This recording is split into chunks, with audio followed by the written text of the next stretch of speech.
ولقد أوحينا إلى موسى أن أسر بعبادي فاضرب لهم طريقا في البحر يبسا لا تخاف دركا ولا تخشى فأتبعهم فرعون بجنوده فغشيهم من اليم ما غشيهم وأضل فرعون قومه وما هدى يا بني إسرائيل قد أنجيناكم من عدوكم وواعدناكم جانب الطور الأيمن ونزلنا عليكم المن والسلوى كلوا من طيبات ما رزقناكم ولا تطغوا فيه فيحل عليكم غضبي ومن يحلل عليه غضبي فقد هوى وإني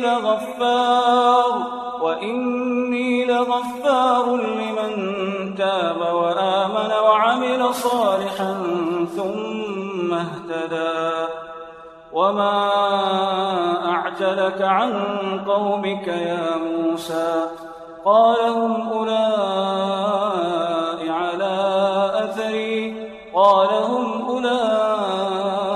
على أثري وعجلت إليك رب لترضى قال فإنا قد فتنا قومك من بعدك وأضلهم السامري فرجع موسى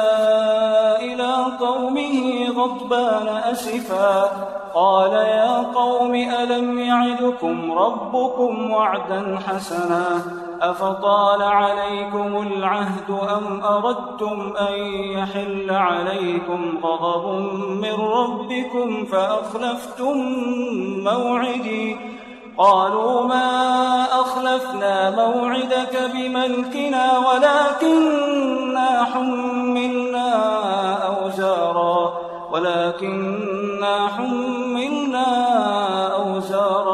من زينة القوم فقذفناها فكذلك ألقى السامري